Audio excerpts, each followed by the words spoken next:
Once upon a time, long ago and far away, in a mythical land called Europe, lay the royal kingdom of Rondelay.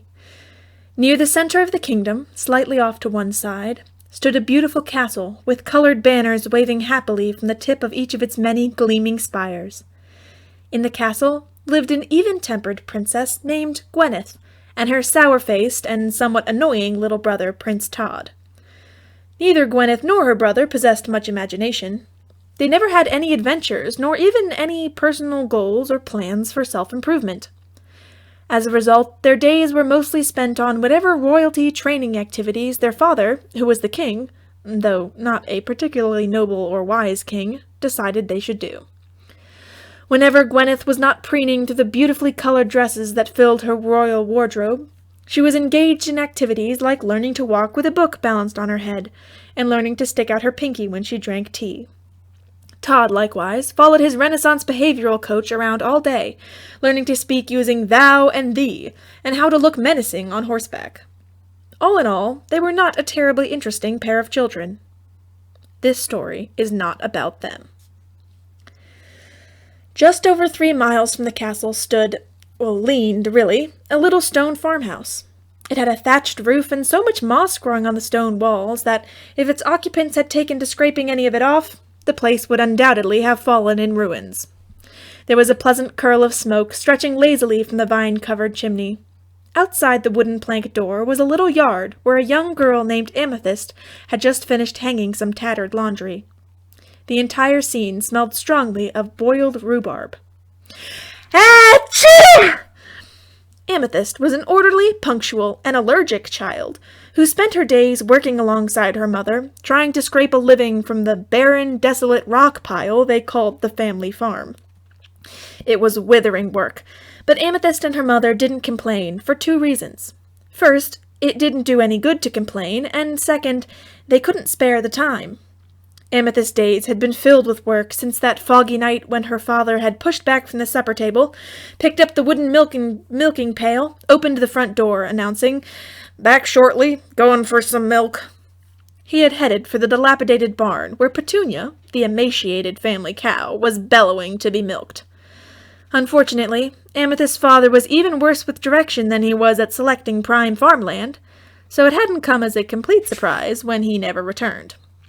Amethyst's mother had always feared it would happen, even though the barn was only 60 feet from the house. In the 2 long years since that night, Amethyst and her mother hadn't received the slightest word of his "Achoo!" Amethyst left the laundry line, and retrieved Petunia from where she was standing nearly comatose in the flower bed beside the house. The old cow was chewing incessantly, occasionally dipping her head and gingerly working her mouth around the industrial-strength thistles that had decisively conquered the begonias. Amethyst led the cow into the barn and put her in a stall next to Massey Ferguson, their aged and bony plow horse. Amethyst set the 2-legged milking stool next to Petunia and began milking. It didn't take long. The barn was ancient, built of stone and thick wooden beams. It had moss growing between the stones and mouse holes in the wood because Claude, the laziest cat in the world, had never developed any serious ambitions as a mouser, or anything else for that matter. He was so lazy, in fact, that the family had once mistakenly thought him dead and tried to bury him. Amethyst's father had just tossed the first shovelful of dirt on him when an annoyed "Ow" was heard from the bottom of the hole, and they realized that Claude had not yet departed for the great scratching post in the sky. Amethyst sometimes wondered what would have happened if, instead of burying him, they had attempted to have the cat stuffed. Amethyst finished milking and headed back to the house. Achoo! She blasted as she passed through the doorway into the cramped room that served as their kitchen/bedroom/dinette. "Gracious!" exclaimed Amethyst's startled mother, bending to pick up the rhubarb she had dropped.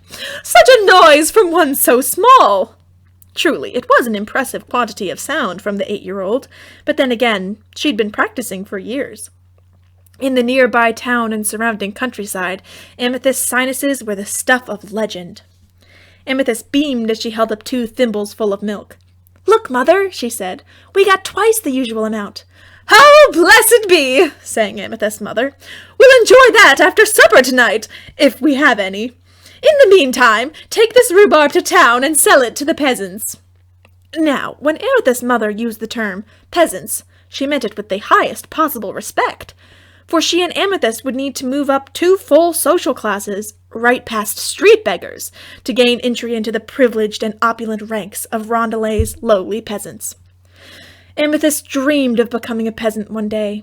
She had even entered it as one of her life goals in her nighttime personal planner.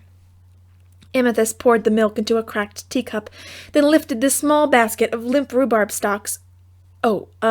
Since rhubarb isn't nearly as popular today as it was at one point in history, and since it was never all that popular even then, this might be a good time to provide some additional background information.